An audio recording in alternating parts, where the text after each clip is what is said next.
Hey guys, welcome to my channel. আমি মহারাজার। এখন আমরা কথা বলবো যে দেবদার মূলত মেন যেটা সমস্যা খাদান টু নিয়ে, সেটা নিয়ে একটু আলোচনা করবো বন্ধুরা। কি নিয়ে সমস্যা হচ্ছিল, কেন দেবদা খাদান টু অ্যানাউন্সমেন্ট করছিল না? দেখো, পাবলিক পাগল করে দিয়েছে দেবদাকে, যে কারণে দেবদাকে ওই পোস্টটা করতে বাধ্য হতে হয়েছে। এখন আবার দেব এন্টারটেনমেন্ট ভেঞ্চার্স থেকে নাকি ইউটিউব পেজ থেকে নাকি উড়ে গিয়েছে ওই পোস্টটা। এটা নিয়ে অনেকে অনেক জল্পনা কল্পনা করছে। এরকম নয় ব্যাপারটা, ফেসবুকে তো রয়েছে অলরেডি, তো ইউটিউব পেজ থেকে উড়ে গেলে কিছু যায় আসে না। আমার অন্তত তাই মনে হয়। ফেসবুকে আমি অলরেডি ওই পোস্টটা দেখতে পাচ্ছি। যদি সত্যি ফেসবুকে না দেখতে পেতাম, তাহলে একটু আশঙ্কা করতাম তো অবশ্যই। তবে হ্যাঁ, এটা নিয়ে আশঙ্কা করার মতন কিছু হয়নি, কারণ দেবদার যেটা মেন সমস্যা, সেটা হচ্ছে খাদান টু এর যে স্ক্রিপ্টিং টিমটা হচ্ছে, সেখানে ৫-৬ জনকে দেবদা বসাতে চাইছেন। দেবদা নিজেই বলেছেন একটা ইন্টারভিউতে, আনন্দলোকের ইন্টারভিউ তো অনেক কিছুই বেরিয়েছে। তার আগে মূলত এই জিনিসটা খুব সুন্দর করে আর কি দেবদা বলেছেন। সেটা আমরা বলি যে খাদান টু এর স্ক্রিপ্ট নিয়ে কেন দেবদা কালকে খাদান টু এর প্রপার অ্যানাউন্সমেন্ট বা প্রপার ইয়ে না করতে পারলেন, কারণ ওনার ঠিক পছন্দ হচ্ছে না পুরো বিষয়টা। মানে উনি বাবারটা নিয়ে এগোবেন না, স্ক্রিপ্টিং নিয়ে একটু সমস্যা হচ্ছে ওনার কাছে, যে কারণে কিন্তু এই সমস্যাটা হচ্ছে। তো যাই হোক, সেটাই আমরা একটু ক্লিয়ার করবো। দেবদার নিজের মুখের কথা আগে প্রথমত শুনে নিই। কিন্তু খাদান টু কিন্তু ডেফিনেটলি হচ্ছে, ঠিক আছে। পাবলিক যেভাবে খেপে গেছে ভাই, আমি কোনো ছবির জন্য এরকম পাগলামি দেখিনি যে পাবলিক এরকম করছে যে ভাই খাদান টু চাই চাই, মানে এরকম একটা ব্যাপার। ভালো হোক খারাপ হোক, যেমনভাবে হোক, অ্যাকশন ছবি হিসেবে হোক, যেভাবে হোক, খাদান টু এবছরেই চাই, এরকম একটা অ্যাগ্রেশন তৈরি হয়ে গেছে পাবলিকের ভিতরে যে না দেবদা, তোমাকে খাদান টু করতেই হবে। এই সেম জিনিসটা আমরা খাদানের ক্ষেত্রেও দেখেছিলাম যে আর নয় দেবদা, তোমাকে করতেই হবে এরকম ধরনের একটা ছবি। মানে এই ছবিটা তো খাদান, তোমাকে করতেই হবে, এরকম একটা ব্যাপার তৈরি করে ফেলেছিল, তৈরি হয়ে গিয়েছিল। তো যাই হোক, মানে জোর করে কালকে দেবদাকে আর কি অ্যানাউন্সমেন্ট করানো হয়েছে আর কি খাদান টু এর, এটা বোঝা যাচ্ছে। কিন্তু দেবদার যে বক্তব্যটা, সেটা আমরা একটুখানি শুনি। দেবদার নিজের মুখের কথাটা আগে শুনি, তারপরে বুঝতে পারবো আমরা। কে আমি খাদান টু হচ্ছে একজন রাইটার লিখে না, আমি অন্য কারোর সাথে শেয়ার করবো না। বোম্বেতে ৫-৫ জন একসাথে বসে স্ক্রিপ্ট লিখছে। আমি আমি মানে দেব তো একটা ব্র্যান্ড এখানে, আমাকে রিকোয়েস্ট করতে হচ্ছে, তারপরেও মানছে না। দেব, এটা তুমি জোর করো না আমার সাথে, আমার পছন্দ হচ্ছে না। মানে যে রাইটার লিখছে, মানে আমরা একসাথে করি, আমার হচ্ছে ওই ওই ছেলেটা দারুণ একটা কিছু নিয়ে আসো, আর ওই ছেলেটা না দারুণ ডায়লগটা লিখে। আমরা করিনি, তুমি স্ট্রাকচারটা বাইরে কোলাবোরেট করা, হ্যাঁ তুমি স্ট্রাকচারটা বাইরে নাও। তারপর ওইটাকে আমি যেখানে আমরা আটকাচ্ছি ওইটা এখান থেকে নেবো, আর এখান থেকে ডায়লগটাকে ওখানে ডক্টরিং করে নেবো। এটা তুমি কি করে তুমি কাজ করবে? তো এই যে নতুনরা কেন লঞ্চ হচ্ছে, এইটুকুই বলেছে দেবদা, যেভাবে তুমি কি করে তুমি কাজ করবে। অ্যাকচুয়ালি বিষয়টা হচ্ছে যে রাইটিং টিমটা রয়েছে, তার ভিতরে একা রাইটার হয়তো কোনো রাইটার লিখছেন, এবার তার রাইটিং দেবদার পছন্দ হচ্ছে না, ঠিক আছে। এবার এখানে দেবদা বলছেন যে এখানে লোকের ইগোটা বেশি, ক্রিয়েটিভিটিটা কম। তো এটা দেবদা নিজেই বলেছেন, এই ইন্টারভিউর ভিতরেই বলেছেন। তো আমি যেটা বলেছিলাম তোমাদেরকে, কালকেও বলেছিলাম এই কথাটা, যে দাদার স্ক্রিপ্টটা পছন্দ হচ্ছে না, সেটা প্রথম দিন থেকে। মানে খাদান টু এর অ্যানাউন্সমেন্ট কিন্তু দেবদা মানে খাদান ওয়ানের পরেই কিন্তু করে দেওয়ার কথা ছিল। ইভেন খাদান ওয়ান যেদিন ইয়ে হয়েছে, দারুণ অ্যানাউন্সমেন্ট হয়েছে, দারুণ চলেছে, 1 জানুয়ারি 2025-এই কিন্তু খাদান টু এর অ্যানাউন্সমেন্ট চলে আসতো। ইয়েস বন্ধুরা, সেটা 2026-এ আসুক, যাই আসুক, কিন্তু অ্যানাউন্সমেন্ট চলে আসতো, জানো তো। কিন্তু তখনও কিন্তু ওই দেবদার পছন্দ হচ্ছে না, এ হচ্ছে না, এই তখনও এই ব্যাপারটা চলছিল, ঠিক আছে। এবং এখনও সেম জিনিসটা চলছে।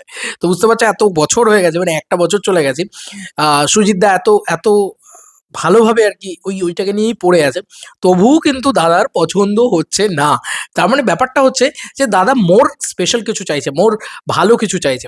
এবং মানে বম্বেতে ৫-৫টা লোককে নিয়ে টিম বসিয়ে কাজ হয়, রাইটিং টিম বসিয়ে। আমাদের এখানে রাইটিং টিমের না, ওই একজনের একটা ইগো আছে, না আমি এটা পুরোটা করবো, আমি এটা ইয়ে করবো, এটা একটা ইগোটা আছে।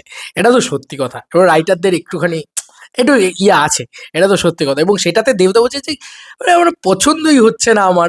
তো এটা দেবদা নিজে বলে দিয়েছেন, যেমন পছন্দই হচ্ছে না, তারপরেও মানে আমাকে গিয়ে বলতে হচ্ছে, তারপরেও সেটা মানে না দেব, তুমি আমার সাথে এটা করো না, এই ব্যাপারটা কিন্তু কোথাও গিয়ে তৈরি হচ্ছে। যে কারণেই দেবদা খাদান টু এর অ্যানাউন্সমেন্টটাকে সবার শেষে নিয়ে এসছে। নাহলে খাদান টু এর একটা অ্যানাউন্সমেন্টও হয়তো হয়ে যেত প্রপার, মানে একদম প্রপার পোস্টার ইত্যাদি দিয়ে হয়ে যাবে খাদান টু এর অ্যানাউন্সমেন্ট খুব শীঘ্রই। কারণ এবার দেবদাকে তো ফাইনালি করতেই হবে, কারণ দেবদা পাবলিক এমন পাগলামি শুরু করেছে যে দেবদাকে এবার ফাইনালি একটা কিছু দিকে এগোতেই হবে। তো এটাই আর কি বিষয়। এটা আর কি একদম ক্লিয়ার কাট বলে দিল দেবদা, এই ইন্টারভিউর ভিতরে বলেই দিয়েছে যে মেন সমস্যাটা কোথায় হচ্ছে, কেন দেবদা খাদান টু অ্যানাউন্সমেন্ট করছিল না, বা কেন দেবদা মানে গল্পটাই দেবদার পছন্দ হচ্ছে না। মানে এই ক্ষেত্রে কি করে হতে পারে, মানে ওই মানুষটার তো আগে কনভিন্সিং লাগতে হবে, তারপরে তো আমাদের কনভিন্সিং লাগা, তাই না? তবে আবারও বলছি, খাদান 2 এলে কিন্তু ক্রিসমাস 2026-এই আসা উচিত। বারবার এই কথাটা মেনশন করে দিয়ে গেলাম। দয়া করে যেন পুজোর সময় না সেটাকে টেনে নিয়ে আসা হয়। হাত জোর করে রিকোয়েস্ট করা হচ্ছে। পুজোর সময় কিন্তু কক্ষনো খাদান 2 যদি আসে ভাই, কক্ষনো ভালো চলবে না। আমি এটুকু বলে দিলাম। খাদান 2 ওই লেভেলটা বিজনেস এবং একটা নোংরা রাজনীতি হবে তখন। ভাই একে তো জিদ্দার ছবিটা রয়েছে, কেউ বলে বিপ্লবী, কেউ বলে ডাকাত। একে তো রয়েছে তোমার কি যেন বলে, জোর করে ভুল সিদ্ধান্ত যেন না নেওয়া হয়, আর যেন না নেওয়া হয়। বিনোদিনীর সময় একরকম হলো, তারপরে এই রঘু ডাকাত ক্রিসমাসে গেছিলাম আমরা, সেটাও ইয়েতে গেল।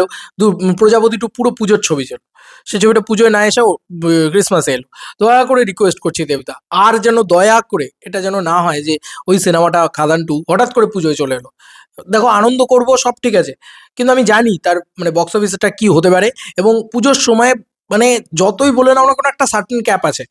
ক্রিসমাস বক্স অফিসটা অনেক বড় বক্স অফিস, বড় ছবির জন্য ক্রিসমাসটাই দরকার। বারবার এই কথাটা বলছি, তাই না? এরপরে যা ভালো বুঝবে করবে। বাট আমার আমার আর মনে হয় না আর ভুল সিদ্ধান্ত নেওয়াটা উচিত।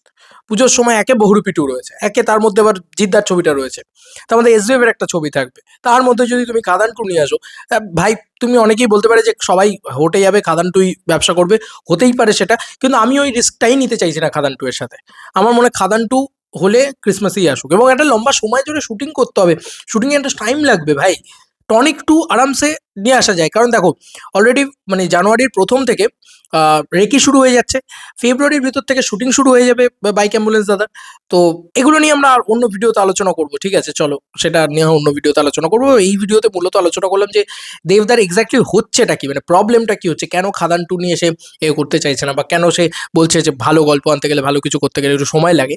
এই বিষয়টা কেন হচ্ছে দেবদা নিজেই বলে দিয়েছে যে মাল্টিপল রাইটার্স চাইছে যে কেউ একজন ডায়লগ লিখুক, কেউ একজন লিখুক, এবং তাতে আরো বড় হোক ব্যাপারটা, মানে আরো আরো স্ট্রং হোক ব্যাপারটা। বম্বেতে সেভাবেই কাজ হয়, দেবদা সেটাই দেখে এসছেন, সেটাই দেখছেন, এবং সেটা হচ্ছে না বলেই দেবদার একটু কষ্ট হচ্ছে, দেবদার একটু হচ্ছে, এবং দেবদার পছন্দ হচ্ছে না। যতক্ষণ না দেবদার পছন্দ হচ্ছে ততক্ষণ তো দেবদা লক করতে পারছেন না, সেই হচ্ছে ব্যাপার।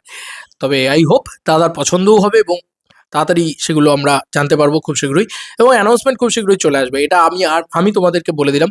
আবারও তোমাদেরকে আমি রিস্ক নিয়ে আমি পাগলামি করে বলছি, কারণ আমি জানি যে পাবলিকের কি লেভেলের জোর আছে, এবং আমি এইটুকুও বলতে পারি যে আবার বলছি, আমার ম্যানিফেস্টের জোর আছে। আমি ভগবানের কাছে যেটা চাই আমি সেটা পাই, এইটুকু তো বলতে পারি।